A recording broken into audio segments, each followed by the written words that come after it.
Oh, you are in for a treat as we are here today with Chef PK, who is a chef turned YouTuber, and Chef PK, which is short for Paul Karyakos. Thank you so much, Chef PK. Thank you for being with us today. Thank you guys for having me. It's an absolute pleasure. I really appreciate it. So you are actually in like on set. So we're getting that experience of what people will see if they head over to your YouTube channel. So thank you for helping us and just staging that. And there's so much that we're going to get a chance to cover in this hour, from your transition from being a chef to content creator, but then also the business side of it as well. So what made you say, I'm going to go from cooking in hotels and locations to I want to do this for the public audience? That's a great question. So it actually started with burnout. And I think that's a very important topic for a lot of entrepreneurs and creators to have, especially with themselves. And for me, I was more or less burnt out working in hotel work and kitchens, just because you're there all day. You're working 14 hours a day, whatever it might be. And I decided to leave the kitchen life and instead become a personal trainer, which I hated. So I went back to working for smaller mom and pop shops just so I can get in it again and learn how to make smaller things that maybe you didn't do in hotels. And I loved it again, and it was great. And then the pandemic hit, and I was already kind of doing YouTube on the side just for fun, doing food reactions and things like that. And once the pandemic hit, it just shut everything down. The restaurant I was a chef for included. So that's kind of when I just dove in. We had the opportunity. I was making enough money to survive from YouTube, but we all know ad rates completely tanked after that. So that was a big issue. Luckily, my wife was a first responder, so we were able to be fine. And I just kind of never looked back after the shutdowns happened. I just went full on with YouTube and kept trying to push what I could do. So the journey was not an easy one by any means, but now it feels like it's kind of come full circle, where I treat what I do now as a creator like what I did in a professional kitchen, with my setups, my executions, really looking at my day-to-day. I'm literally writing notes here to talk to you guys about how I look at analytics and statistics, because I know a lot of you might be really interested in it. But the journey here was very rocky, and it's not all sunshine and rainbows. And I think that's really important to tell people. Yeah, and just with you making that transition and a little bit accelerated during the pandemic, what was it that helped you to keep going in the midst of that? I think a big part of it was the freedom to create. So in a professional kitchen, the bigger one that I had managed, it was a hotel in San Diego. The conversations were always, how do we make a half a percentage more, by cutting back or anything like that? And I just remember meeting with the people above me, and I had saved the restaurant I was in about $3 million in a year just by cutting back on the menu that they had, making it more streamlined, whatever. And they're like, how do we make a little bit more? I'm like, well, the only way is by reducing your quality, by getting cheaper product. And I didn't want to do that. I didn't want to compromise. I'm like, we're good. We did a good thing. Now as a creator, I can make those creative decisions, and instead of focusing solely on the dollar, focus on creating. But a lot of the times what we see is that when you create really good work, the dollar follows. And sometimes it's not the other way around. So I've decided even now to focus more on creating just great content, and the money will come. So we also run very lean. I edit most of my videos. I sometimes contract out thumbnail designers. So there's never this huge amount of overhead because we just don't need it. So there's also something to be said there. Yeah, and as our producers get their questions together, and as the panelists, I see everyone is like on your every word right now. I told them this is going to be a great episode. And since we are a nuts and bolts community, like, what is your setup right now? Because you're in the kitchen. If you can kind of point out some things and where they are and why you've put together, because you were in another kind of setup before as well. Yeah. So the original setup we had was just in a small townhome we had, and it was a little galley kitchen. And I was like, I'm going to film here. I literally had a ring light in the sink because that's the only place it could go. And it was just kind of pointed down. I had a GoPro that kind of sat next to it. It was originally just with a cell phone with a lavalier that was jacked into it. So I couldn't move too far from my phone. It was right. Like you do what you got to do. Then we upgraded to a GoPro and everything else. It was very difficult to work in. That one, it was a fun start though. So I never regret any of the decisions we made in that area. The biggest reason why we upgraded to this home, this is just the home we live in. And I have a couple of giant soft lights now. I have the camera in front of me. We've upgraded incrementally throughout the past 4 years. And I think we've gotten to a point where I no longer need to buy any more tech, which is kind of a weird thing to say. I think the last thing I bought was a headphone jack that I needed, and that's it. But the biggest reason why we upgraded here is honestly because we just got very lucky. We were able to buy the home when the interest rates were incredibly low. Our mortgage ended up being only a little bit more than the townhome we were in, but we got a much bigger place. So it was more of circumstance than anything. It also, again, it is nicer to work in a bigger area. So there's something to be said there. But I kind of miss the smaller kitchen, where everything is just next to me. And we're actively working on converting the garage maybe by next year to just be my small kitchen again. And then that way I don't have to stare at lights when I wake up and make coffee in the morning. So we'll have to put that on the calendar for next year, Yep. so that we can have you up back to see the upgrade. But for some of our audience who may not know the style of your show, you mix food with anime. Like, where did that even come from? That's a great question. I think for those of you who have never maybe seen anime or anything like that, what's interesting is that food is actually a major part of the storytelling, where you'll have moments in a show where some massive thing happens and then everyone gets together and just eats a meal in silence or eats a meal in celebration, and it becomes this big thing.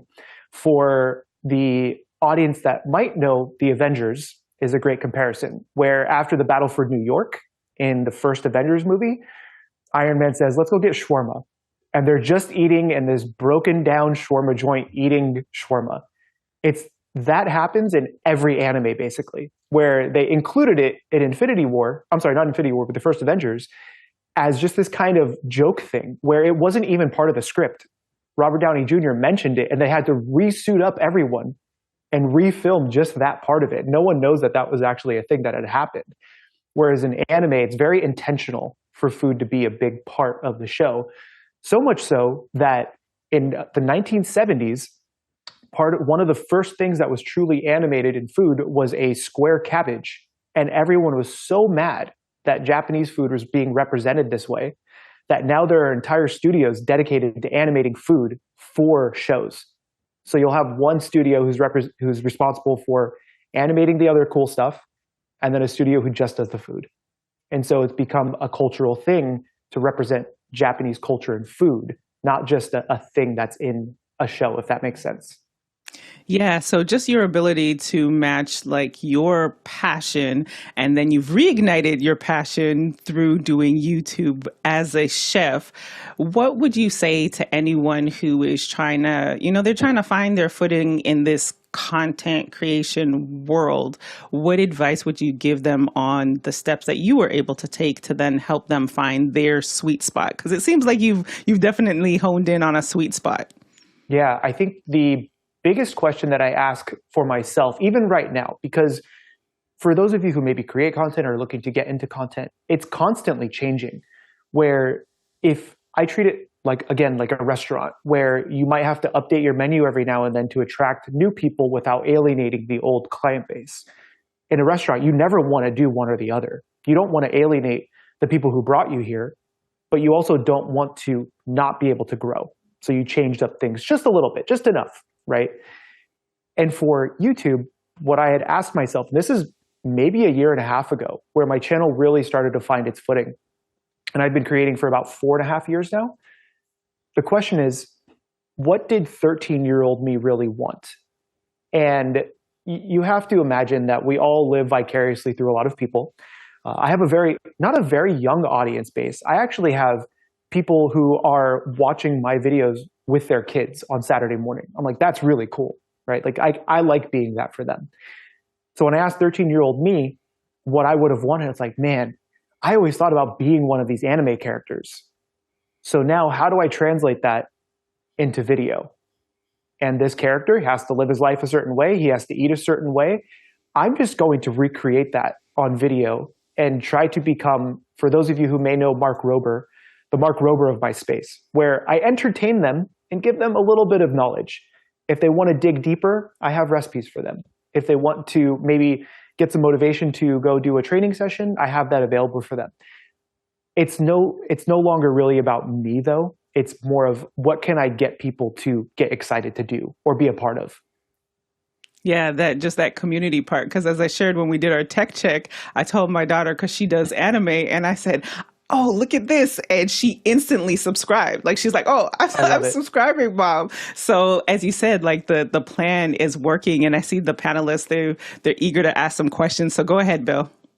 So interesting. The way I want to approach this is I want to know a little bit of how you break down a topic. If you decide you're going to do something on a show coming up, what is your process for thinking through the structure of what you're going to do? How do you make, when you're skipping around too much or you need to change the pace or something? Is this stuff you've learned over the course of time? And what's your thinking about structuring the pace and content of a show?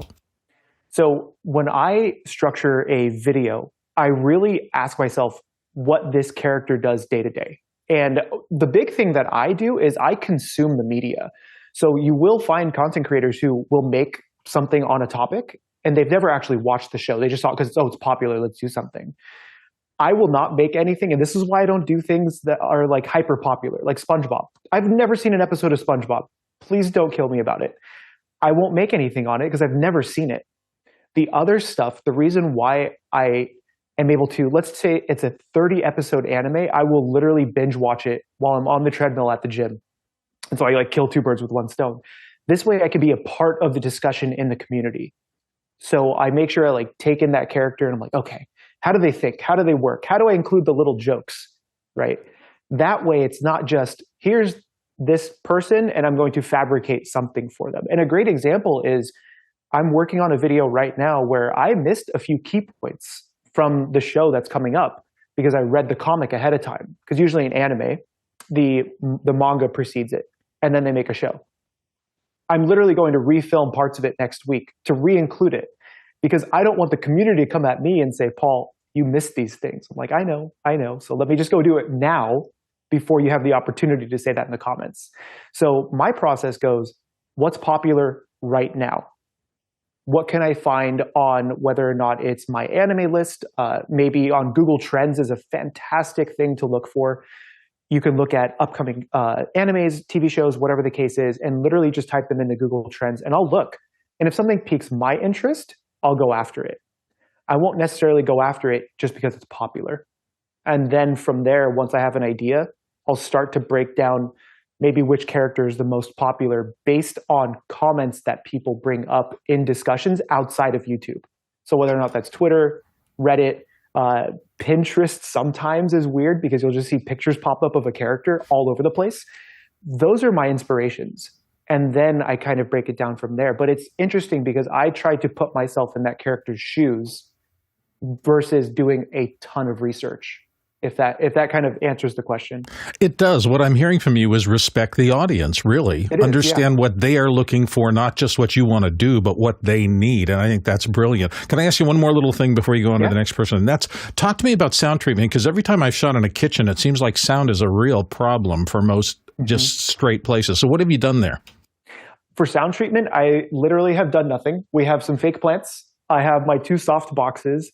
And we just have a few things here and there to hopefully dampen, but sound in a kitchen is awful because it just bounces off of everything. So I try to use a lavalier and I try to treat it as best as I can in post because Adobe Premiere and most other software can actually do post really well these days. And hopefully this sounds okay because we did a great sound check with you guys. But for sound treatment, almost nothing, which is kind of not a great thing, but we're getting away with it. And if I can just jump in on, because you've spoken a lot about community, and I'm curious as to, was that always your mindset beginning going in, or did something transpire throughout the course of your 4 years, 4+ years of creating content where you just recognize certain things or cues? Talk us through that. The biggest breakthrough for me personally was, I believe I told you this story earlier, Liberty, of when I had hosted a booth at Rose City Comic Con, and we did this really cool Sakura looking garden, and we just did it up because all we were there is to have some books for sale and for people to come and say hi. And I had this one 12-year-old at the time who was dressed up in his favorite costume, and he comes up to me, he was really shy, and he says, and his mom goes, "He's been watching you for 2 years and he started learning how to cook because of you." And I was like, I can do a little bit of math. That means he started watching me when he was 10 and started to cook. When you influence someone that young to do something like cooking or engineering or whatever it might be, those are skills they can take with them for a long time. So even if I'm just a part of their life for 4 or 5 years, it's the positive influence that really got to me, where I think, okay, if this is one circumstance in one city at one convention, am I doing this more everywhere else? And the answer is probably yes. That's when I decided, okay, this is not about me at all. This is about that 12-year-old who just walked up and said hi. I gave him every book that I had. I gave him posters, pins. I was like, go do great things. Open a restaurant so I can come eat for free, selfishly. Those are the moments that I kind of live for now. And that was at a convention. So now I make it a point to go to 4 or 5 conventions a year and try to be there for the community. And it is fun. I walk around and people just say, "Hey, chef, how's it going?" Because I'm just on the floor. I don't need to go to the back room. I don't care about that. I'm in a costume with people. I want to be part of that community. That interaction really changed the way I look at a lot of how I create content now. Great.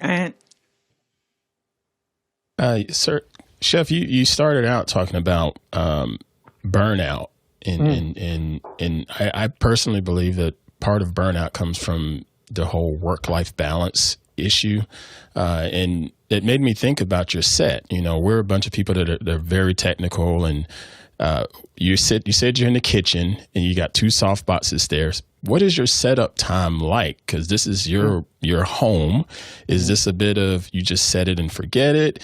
Or do you really just bring everything in and break it back down to try to give you an ample time of having work life? Because if you just want to make a grilled cheese, you don't necessarily want to walk in there and trip over a cable that's going to your softbox.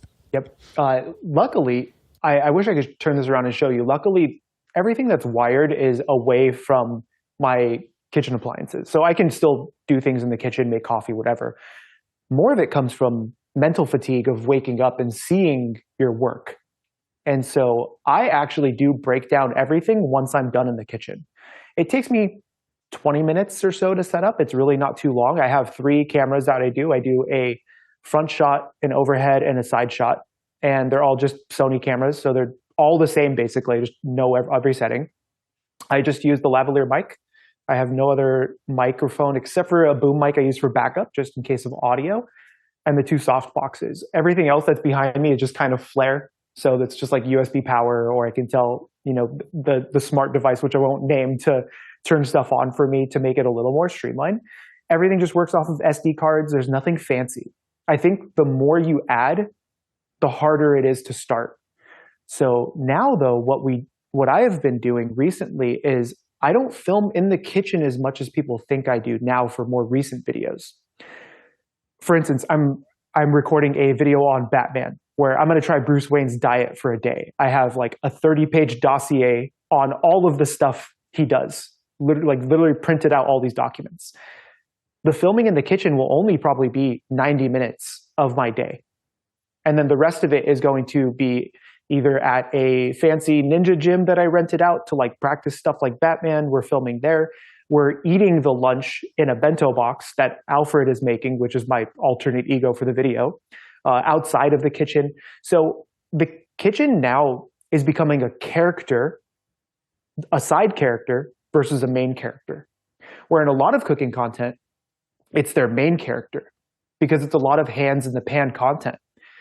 For me, I'm like, no, I want the kitchen to be a place where like, okay, we have to go and be in the think tank, do the thing, get out of there. that allows me to just break all this down and not think about it.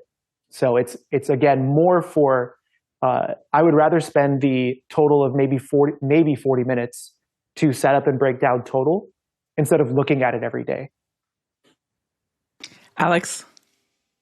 Hey, how's it going? Hey, how's it going, Alex?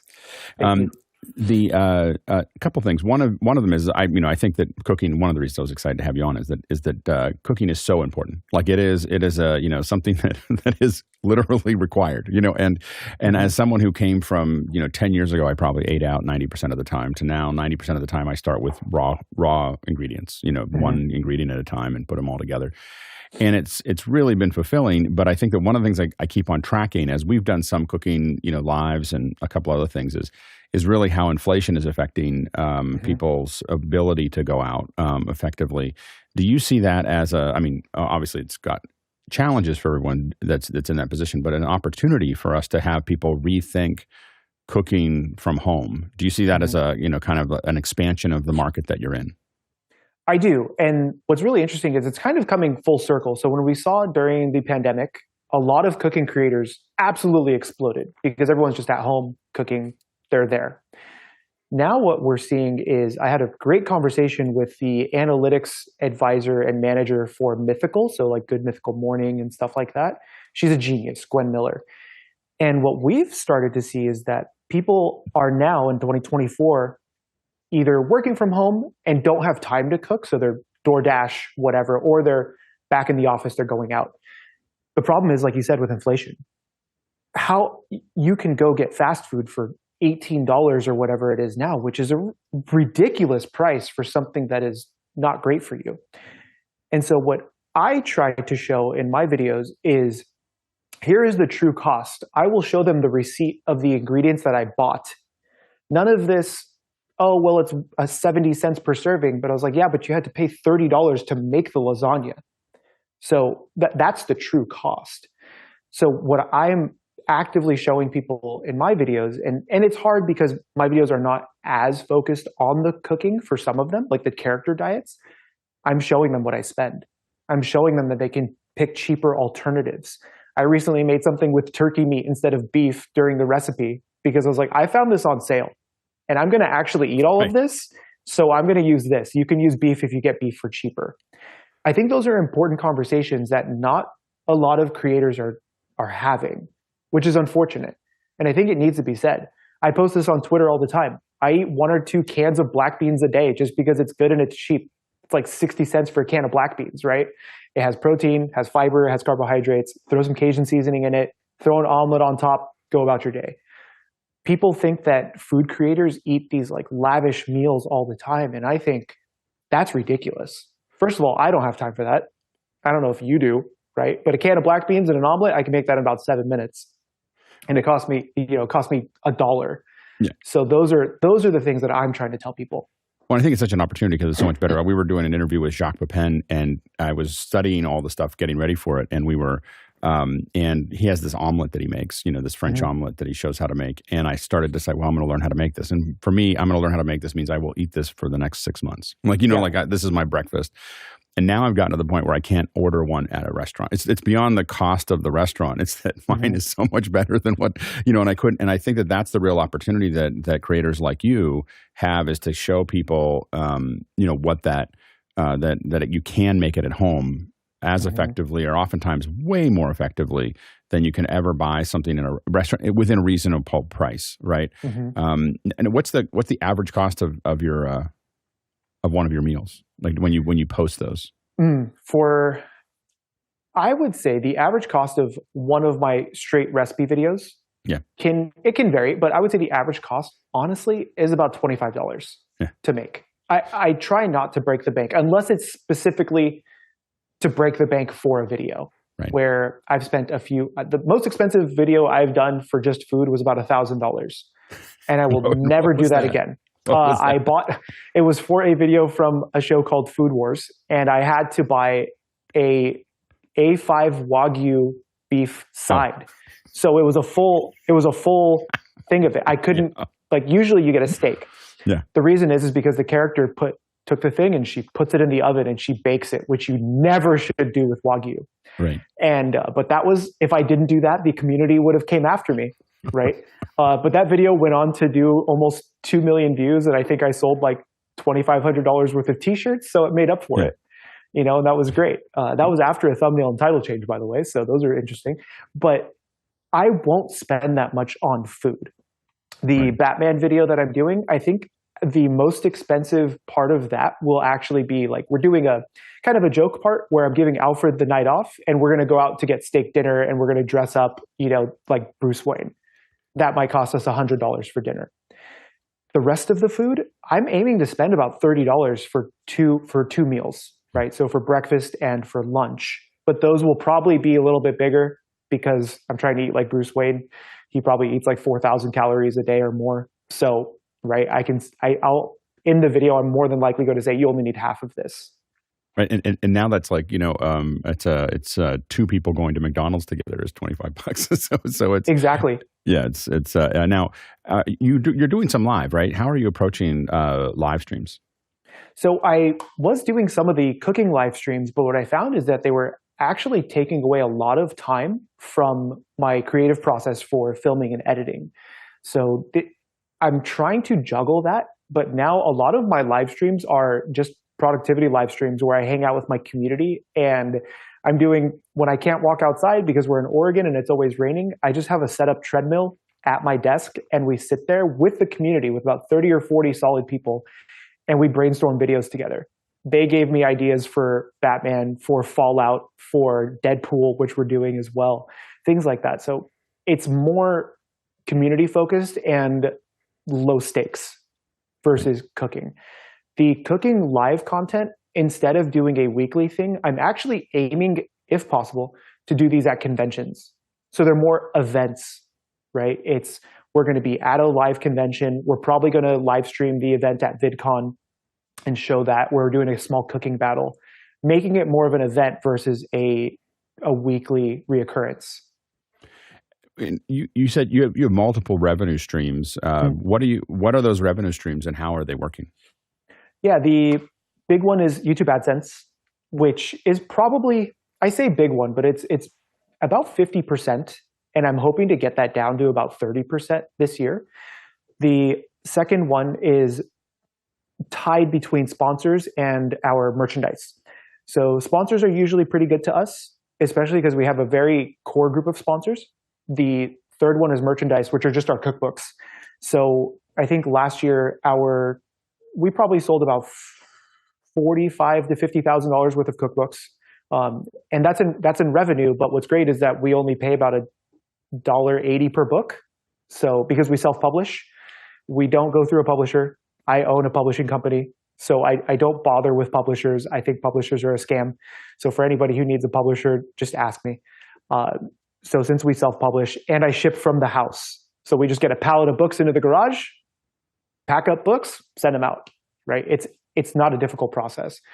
Our revenue streams come, again, AdSense, cookbooks, brand deals, and then there's some odds and ends like affiliates and things, but those are very, very small. So those are the big three. My last question is, what's your favorite Japanese food? Right off the top of my head, I think okonomiyaki, which is a Japanese pancake. Mm-hmm. And just because I very much enjoy it, because I also think it's a skill everyone should learn. It's something that you can just make with anything in the house. And the term okonomiyaki means the way you want it. So you can make it with chicken, beef, pork, vegetables, no vegetables, whatever. You're basically combining ingredients with a little bit of batter and putting it on the stovetop. That's great. Alexander? Yeah, before I get to my question, I've never seen your show, but I mean, you just mentioned three things that sold me on the concept. Food, which I love, comics, which I love, and anime, which I love. So I'm already in.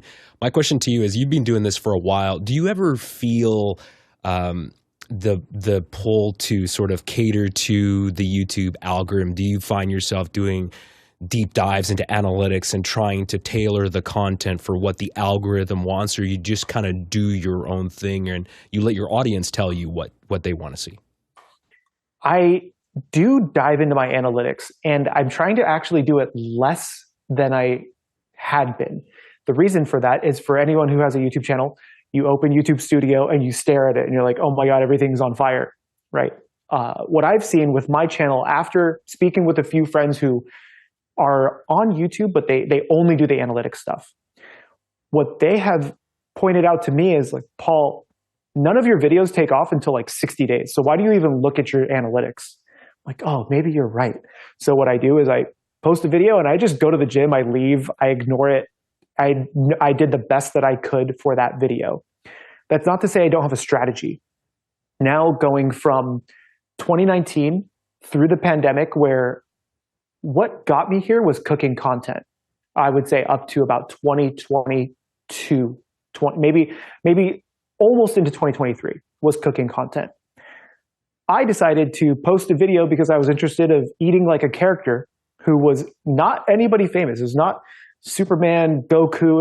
It wasn't any of it. It was Marin Kitagawa from My Dress Up Darling, which is one of my favorite shows of all time. And it's just literally about costume making because I love cosplay.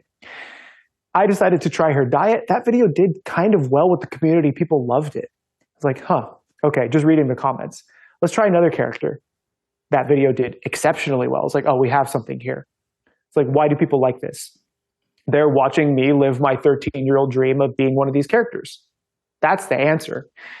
Now, when I look at my analytics forgive me, Alexander, do you have a YouTube channel? I do. Well, yeah, I just started a new one. Yeah. Okay. So this is going to get really nerdy because I really like this stuff. In the YouTube backend, there's the advanced mode. And if you're a YouTuber, you should know that this mode exists. What a lot of people don't know is there's a setting called grouping where you can group individual videos, as many groups as you want, with each other. So you're looking at me like, what the hell is this? They don't talk about this in YouTube school, right? I think I may have, this is the graphic. Yep. So, timing. We got Perfect it. timing. Okay. So we have these two groups. You can make an infinite number of these groups. I have one called cooking videos, and I have one called surprise and diet videos. The surprise is a different bucket where I go to a convention, it's community focused, it's not a cooking video. So I put it in this bucket. What I look at now is if we look at the last 90 days, I have 152 cooking videos that provided 469,000 views. I have 27 in the other bucket that provided 1.66 million views. So about triple the views in 27 videos versus the other 152. That 152 also has 7 videos since, I wrote this down, since January 1st that I've added to that. So those aren't not just like dead. I've been adding content to that bucket. Whereas in the surprise and diet video, I've only added 2 videos since January 1st. And it still outperforms. What that tells me, they are different audiences though. People are going to the cooking videos and they want to learn how to make the thing. The surprise and diet videos, I still show them how to make the thing. Cooking is not omitted from that. But the reach is way better. The premise is more exciting. It's a video people I have seen also watch more on television because 60% of my views are on TV, not on mobile, not on desktop, not on tablet, whatever. It's on TV. What that tells me is that people are putting on this video while they're already making food and they're watching it on TV. So my TV is right there and they're making breakfast. I still dive into analytics, but now I look at it and think, what is my time investment to generate, let's say, an additional 450,000 views in the last 90 days, which is probably less from the 152 videos versus the other 2. Alex asked me earlier about how much money I spent on a video. The money isn't really the problem. It's usually the time. So if I had to do a video where I just made a cream puff, it was this giant cream puff from a show called Magic and Muscles. I failed the first one because it deflated. I was like, well, I'm not gonna quit. I have to make it again. That video took me about 6.5 hours to make, right? Just to film. Then it probably took me another 7 hours, maybe 8 hours for editing and thumbnail. So we're almost, let's say 20 hours in if I count shopping and whatever else to make one video. The diet videos, depending on how long they are. So the one that did really well is a 7-10 day thing. So that one took me a month to edit. It took me probably 60 or 70 hours. But the watch time is insane. The watch time on that video, because it's an hour long with a 20% average view duration, very much outperformed the 20-hour cooking video. I have to start to think, how do I include those cooking bits into these high performers? And I'm doing it because of these analytics. Why would I spend 20 or 25 hours on a video that gets a percentage of the views versus trying to just take that idea and put it into a bigger idea that gets better reach, has a more interesting premise? That's how I start to look at analytics now. And I hate to say it, it's come down to, I have to kill my darlings. And that's I think we brought this up, right? I hate that term because I don't want to do that. I see you've been talking to Renee Ritchie. Yeah. So instead, I've told Renee this too. And this is a term that I don't know if I've coined, but it's something that just came to my head because I'm so like in my bubble sometimes. I'm evolving my darlings. I'm taking them and I'm putting them over here to foster them instead of just like kicking them to the curb. So what's interesting about that cream puff that I had done, I did that previously for when I did that character's diet. And I just ate cream puffs for an entire day and I felt so sick the next day, but they were delicious. That video did 700,000 views or whatever it is. And I still showed them how to make the cream puff. So I still won in my own way. So I think if we look at analytics, go to your back end, start grouping things and say, why did people like these? What was the value proposition? Why did people not watch these as much? And what were the comments? And then try to blend the two together. It's a very difficult thing. And I'm still finding the balance, but I think I finally found a stride. And before I'm we go looking forward to playing with groups. Wow. Mm-hmm. Yes, so much here. And before we get to Courtney community, we definitely need you producers to vote up and down the questions that you want to see as we have little under a half an hour with Chef PK, who's giving us all the gems today. Courtney? Yeah, I got to congratulate you, Chef, on doing a couple of things that most cooking shows I find are fairly difficult to watch. They're fairly stodgy and slow. And efficiency of use of your space is amazing by using the portable propane grill on top of your cutting board to cover the stovetop stuff, because typically trying to cover stuff on stovetop is difficult in a cooking show because you can't get the cameras above the stove because of venting requirements, etc. You've solved all that problem, and you cut like crazy. You're not afraid of a jump cut, and you're doing digital zooms and ins and outs, and it's fairly frenetic. I don't think you stay on a single take on a single shot for more than 3 or 4 seconds, and that keeps the energy up. And I guess you do that to match your anime cutting style. But it really keeps it in a string, and it collapses a lot of time. I see you use it for collapsing time because real-time cooking shows can get pretty long of tooth and a little difficult to try and fill the long period of time where something has to saute for 4 minutes or 5 minutes. You cut around that nicely, and you collapse it down into nice little nuggets of information very quickly. So how long does it take you to cut your typical episode, and how much footage do you start with before you condense it down to like a tight 10 or 20 minutes?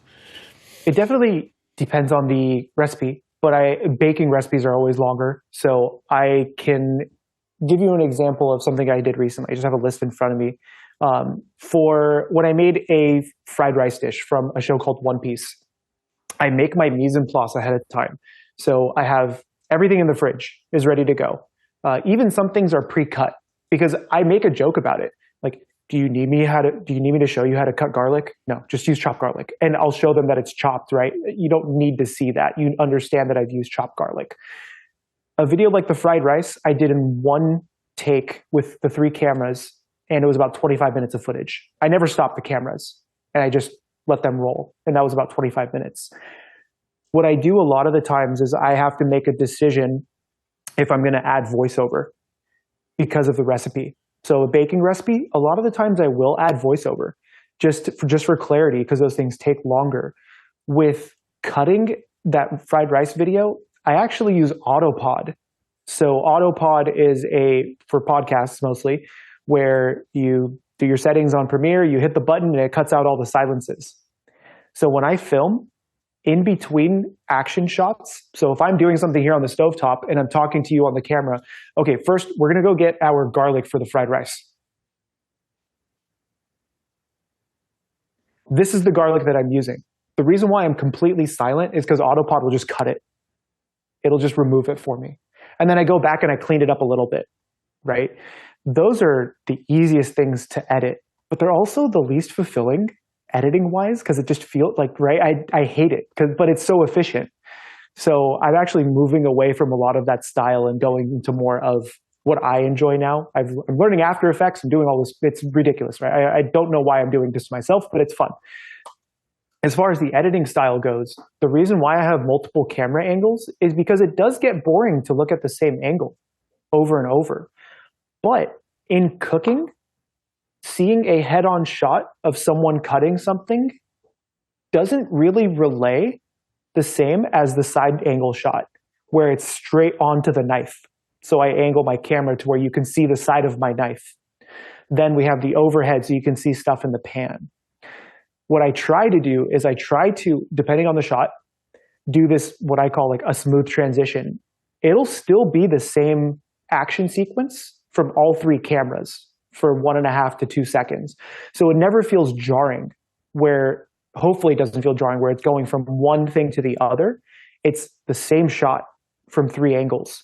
So it just feels like, oh, maybe I even have the cameras positioned to where I stood up on a little like book or whatever it was, and I stood up and I did this, and I looked down and I took the camera and I put it where my eyes were going. So that way it's like someone is standing there watching what I'm doing, right? Do you ever have to come back and do B-roll inserts for some of the stuff, especially if you're putting stuff in the oven, which is probably not well covered from your 3 camera angles? Oh, for the oven, I just use my cell phone. I'm like, I just pull it out. Here you go, guys. There's, bye, or whatever it is. Sometimes I will take the main camera and do that. For B-roll, I only do B-roll when I'm done. So showing the glamour shots or anything like that. I think B-roll is fine, but not for the style that I do. And the biggest reason is because I have to stop what I'm doing. So a lot of cooking shows, when B-roll happens, is the food cold now? Right? Is this? I sometimes invite people to come and taste the food. I'm not going to serve them cold food just because I needed a B-roll shot. Sometimes my wife will be here and I'm like, do you want to try this on camera? I was like, you have to try it now because it's hot. There's not going to be any of this like, okay, let's set up again. And it gives it a more genuine feel versus the highly produced stuff.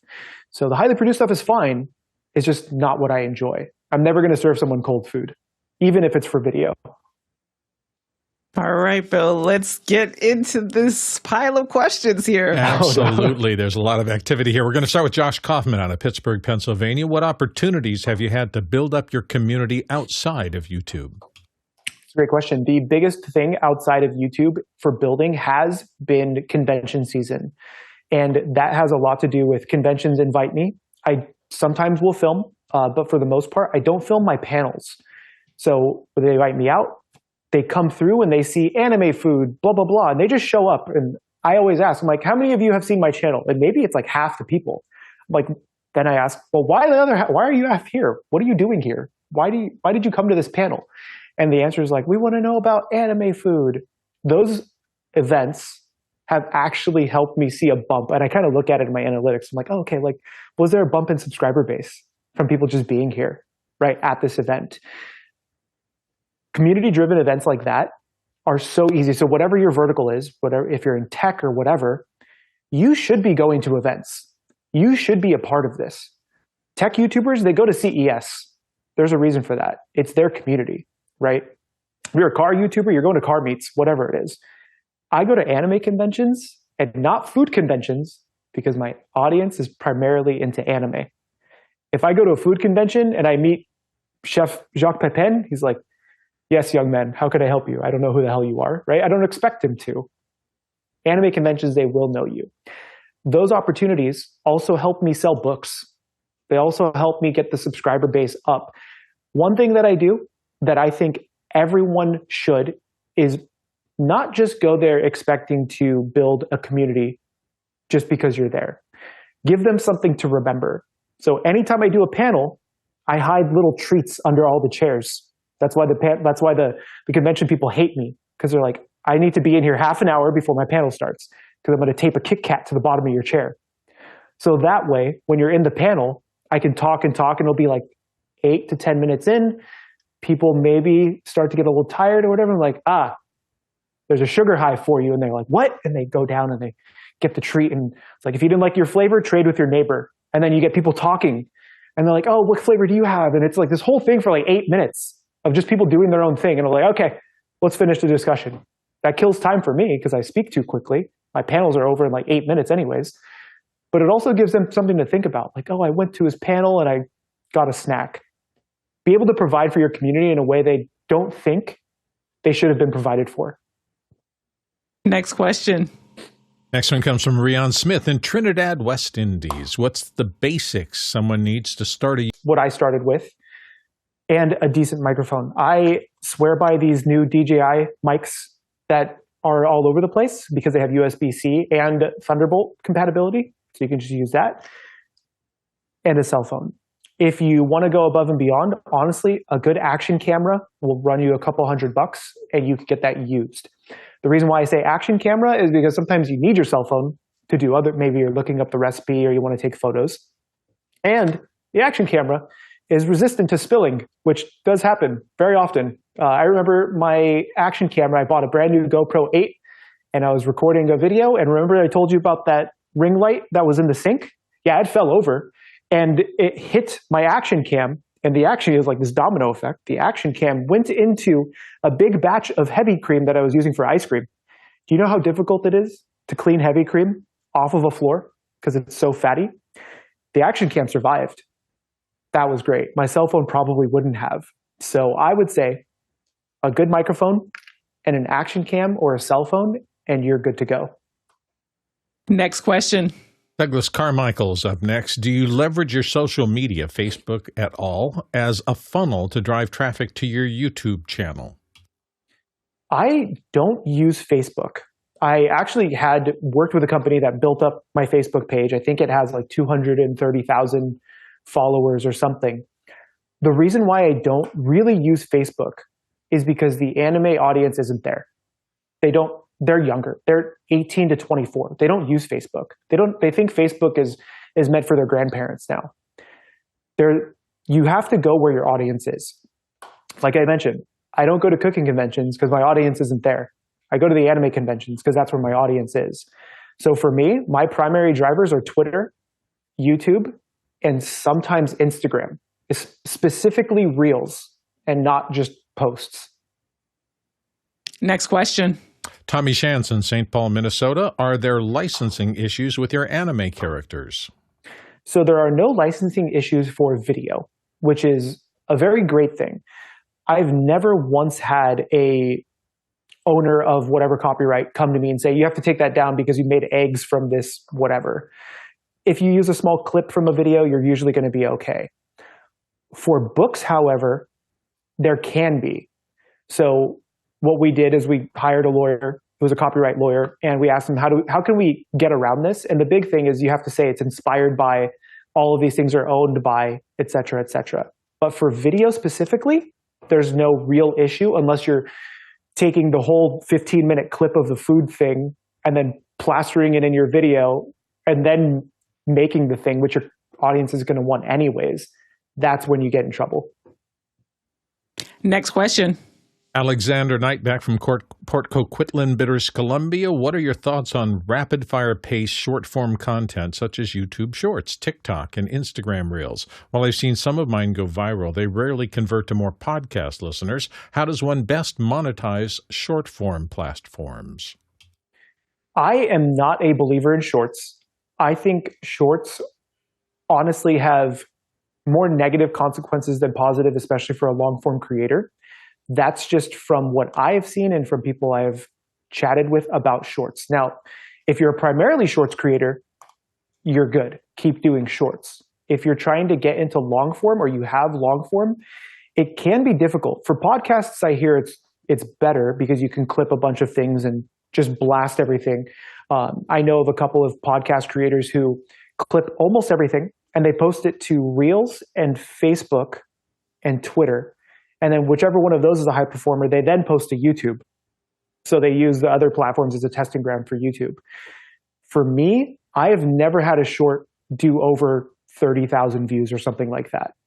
And so I have to think, okay, well, what was my time investment there? If it was just repurposed footage, people have already seen that. There's no point. I think shorts are the billboard you drive by on the freeway. Very fleeting. You might remember if it's funny, and then you move on with your life. I've tested the traffic that has the suggested video thing on YouTube. That traffic is so minimal, it's almost inconsequential. And from what I have heard for shorts, this is from the Vines, is that somebody has to watch like 7 to 10 of your shorts before they're served one of your long form videos on the homepage.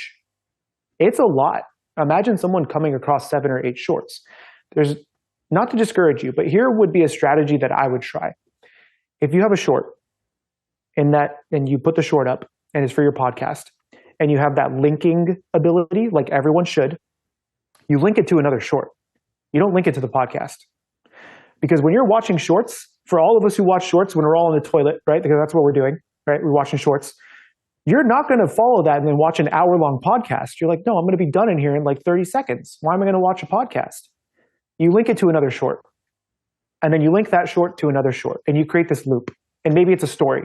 Maybe it's 7 different parts of your podcast that make sense in order. And you have one going to the next, right? Because they want to see. Because maybe they'll watch 7 shorts that maybe amount to their 7 minutes in the bathroom. And then YouTube might serve them the long form later. I would suggest trying that versus trying to constantly link to a long podcast. Next question.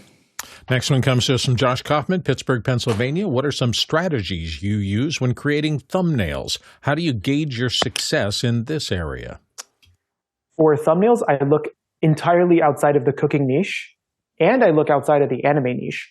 There's a great tool from a few people I work with called 1 of 10, and it's a yearly subscription because everything is, but they allow you to research thumbnails in certain niches. So you can type in cooking, fitness, whatever. It'll show you the outlier videos in those niches.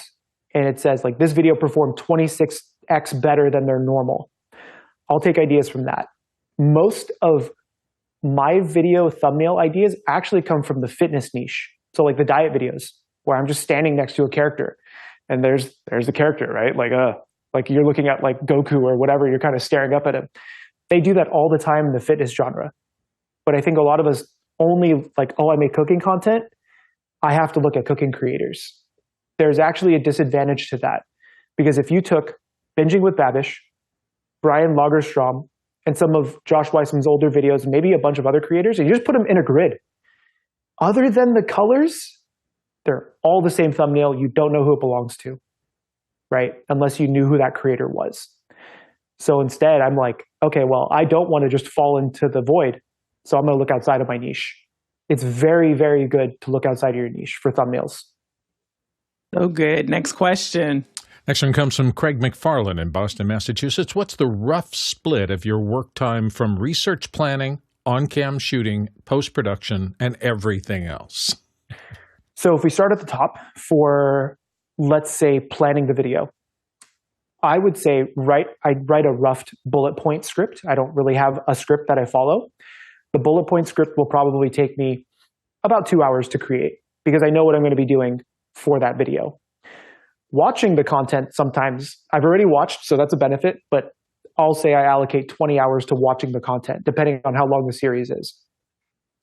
The filming part of it can take anywhere between 5 to 8 hours, depending on what I'm doing that day. Or if I have to travel. For instance, I have to travel back to Silver Falls, which is like an hour away. I have to film out there for 3 hours, so I count that as a 5-hour day. I break them up into chunks like that. So 5 to 8 hours for filming, maybe 2 hours or so for scripting.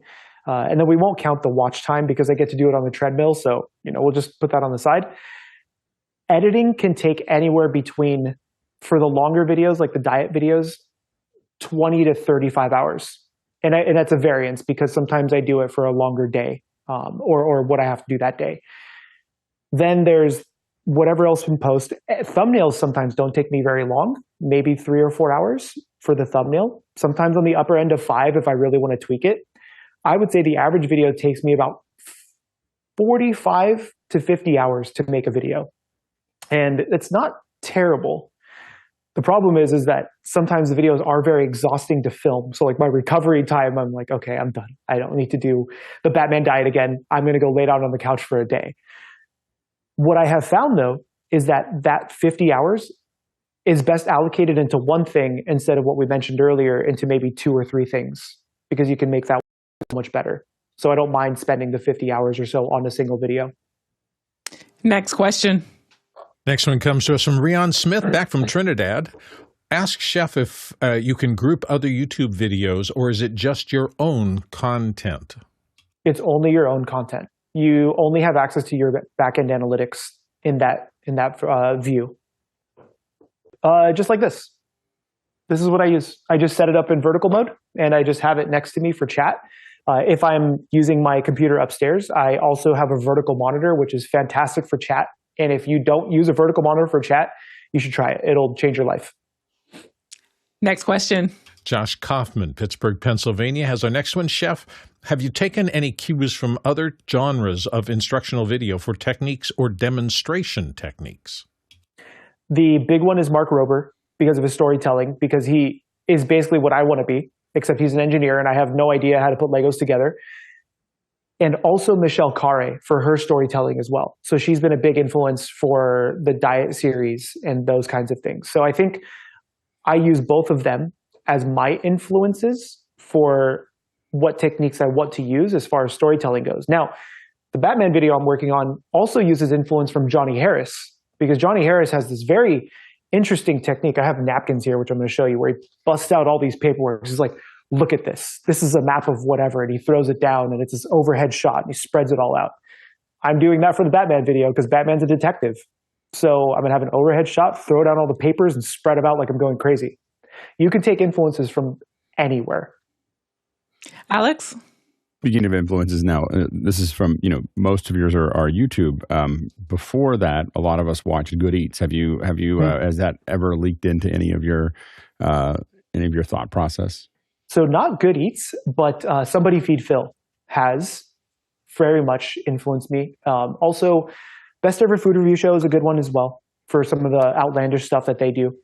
But I grew up with the Food Network, and I think the biggest one from that era may have been Alton Brown. I loved Good Eats. Good Eats, good. Right? I loved Good Eats, but I think that it was too deep into it, if that makes sense. Yeah. Right. Mm-hmm. It was almost like if you didn't know what you were getting into, you almost couldn't consume it. So I felt like it was a little too much. Right. And so I'm trying to break that down to where maybe a 10-year-old could understand. Absolutely. Next question. Rion Smith, back from Trinidad. I would love a simple black beans type meals cookbook and or wiki. That's a great idea. I'm actually working on a couple of products that are going to be using, actually, can I show them to you guys? I'm still under my own NDA, so maybe not yet. I'm working on a couple of things that will allow you to make infinite recipes, and black beans are definitely part of that. That's so awesome. Chef Paul Karyakos, thank you so much. Typically, we like to leave the last moments for you. What's next, or anything that you want to share with our community? Like, you should see the chat. Everybody's like, this episode, this was amazing. This was awesome. So on behalf of our community, we thank you so much. Yeah, thank you guys for having me. I usually always just say, go make a meal for someone you love and take a photo of it. And that's it. Awesome. All right. So everyone, thank you again, producers, for all of your comments, your questions, and again, the engagement just within the community, and our panelists for your insights and responding to all of these amazing questions, and our production team, for without which this would not be possible. And let's see, we have traveled on the Taluk Traversal 40,000 miles, 64,000 kilometers, That is 316 million bananas for scale. And if you want the rest of this week and what's happening on office hours, head over to officehours.global. Thank you all so much, and we'll see you in after hours. Bye. That was great. Chef. Thanks. Should cut to the banana cream pie recipe. Yeah. Banana cream pie is the best. Don't let anybody tell you otherwise. Great. Thanks so much for coming. Yeah, thank you guys. Appreciate it. Yeah, just even outstanding show, just the comments. Outstanding show. This was amazing. Yeah. Anytime. I'm always willing to. I'm always willing to talk about YouTube. I spent thousands and thousands of dollars on YouTube education, so you don't have to. That's the thumbnail. That's great. Right? Yeah. So anytime you guys want to chat, if you ever have questions, feel free to message me on Discord or anything like that. Awesome. Thanks so much. Awesome. Thank you, Chef. Cool. Thank you guys. Have a great day. All right. Thanks.